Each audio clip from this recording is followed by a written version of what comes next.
What's going on, guys? Welcome back to the channel. In today's video, we're mainly talking about wheel fitment for the GR86. Now, I mainly just track this car, so that's what we're gonna be talking about. We have 3 sets of wheels, RPF 1, some Grim lights, and then Apex wheels here. So stay tuned, we'll get into the video.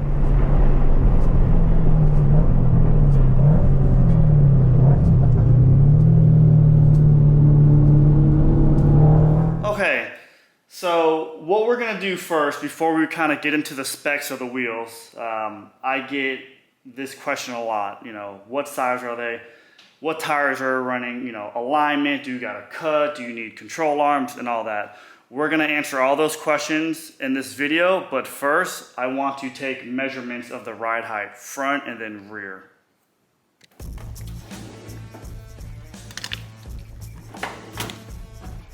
So I'm gonna measure this twice. We're gonna go from the ground up, and I'm right at 25 inches here. And then from, let's call it center of the wheel, we're about 13 inches or so from center. And the rear from ground to fender is 26. And I imagine it's 14. So those are the measurements from front and rear. And this will give you a better idea of the wheel gap. There's not much really of anything. I mean, I'm hitting the tire with just one finger. Let's see the rear. In the rear, we're about 2 fingers. So that should give you a pretty good idea of kind of how the car looks. Okay, so now we're gonna get into the specs of the wheels, which I have a set of RPF 1s, some Graham lights, and the Apex wheels. And the RPF 1s are an 18 by 9.5 with a 38 offset.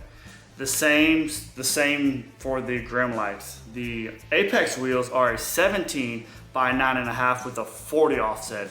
So they're really close, 2 millimeters off with the offset. And the Apex are, an inch smaller. Let's take a better look.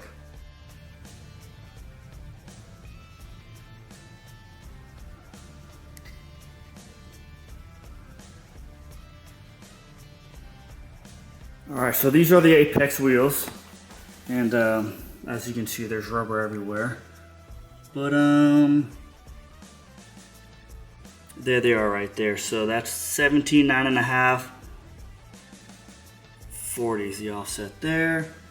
This is a forged wheel, and I'm using the Falcon, the 615K Plus tire. This tire, it's a 200 tread wear, it's a 255 4017. I went 7 seconds faster with this tire over the stock tire, which is awesome.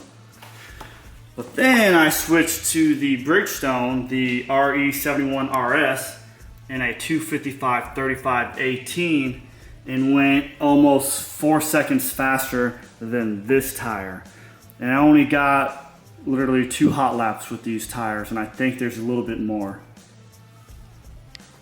Now for the Grim light, these are on a Hoosier R7. I have not run these yet. These are for my my time trial coming up here next week. But it's funny, these are a 255 40 18 on a 9.5 inch wheel.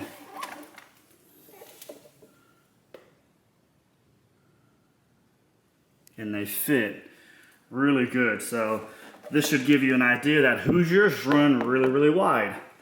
This is a 255 40 and it fits the wheel good. And this is a 255 35, which is wider than both of these.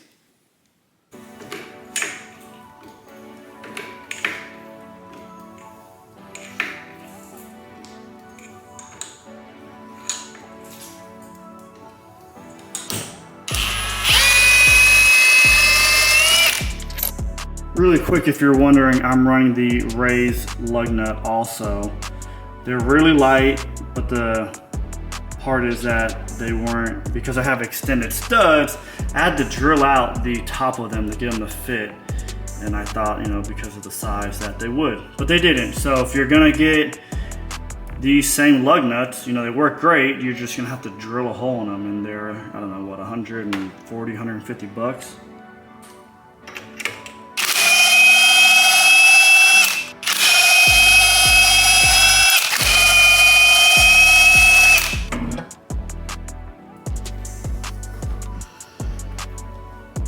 All right, so these are the RE71 RSs. And let's take a look on the inside of the wheel.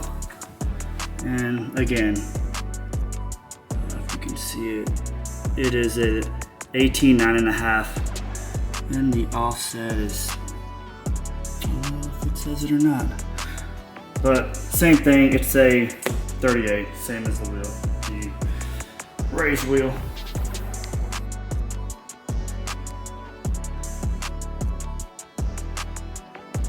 So I'm just gonna take some quick measurements here to see. In this tire, I would say it's close to 10.5. This one, I would say 10.75.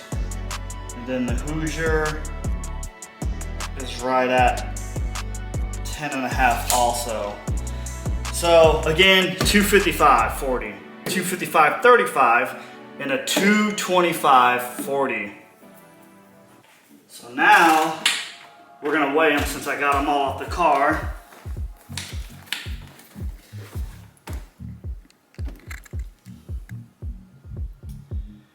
That is at 41.5 pounds.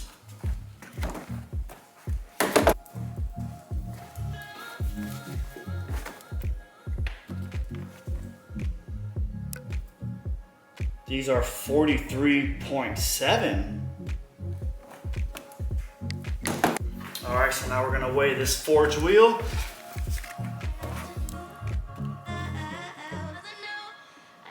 And it is 44.4, let's call it. So basically the Gram Light with the slick is the lightest wheel and tire combo, which is good because that's gonna be the fastest tire I can run, and it's the lightest, so that's good to know. I was surprised. I thought the RPF ones would have been probably the lightest out of all of them. But I mean, they're all within a pound or two. Now that we weighed everything, we're gonna take a better look of inside the wheel well to see what needs to be done to run these wheels without having any issues.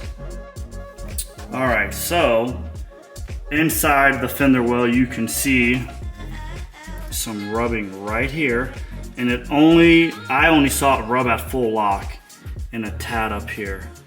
Now I'm running a 3.5 degrees negative camber in the front, and then here you can see it there also. So what I did, I basically ran this H&R 5mm spacer, and it fixed all the issues. After I was running the H&R, I got a Perrin 7mm, really for the only benefit to have this kind of center hub-centric style spacer. I also got these from Counter Space Garage. Actually, they're the only ones that I can find them to fit the Gram Lights, and then these will fit the RPF ones. And this spacer, didn't really do much for me, so now these will go on the outside there, and same with these here. So definitely locks that wheel in a little bit better. Now let's look at the rear.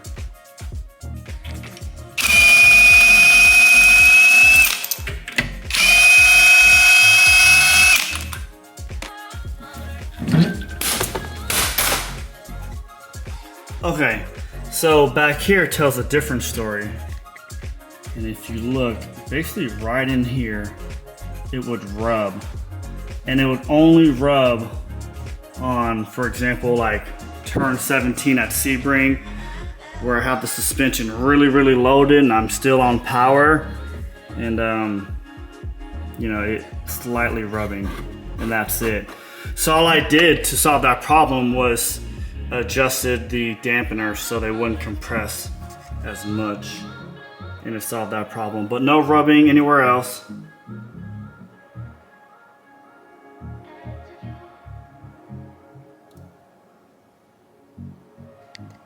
So the parts that I have are a lot.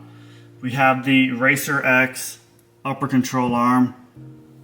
We have the White Line toe arm, the SPL trailing arm, and the SPL lower control arm with the White Line bracket there. And then we just upgraded to the Perrin race sway bar that you see there. Here's a better shot from underneath.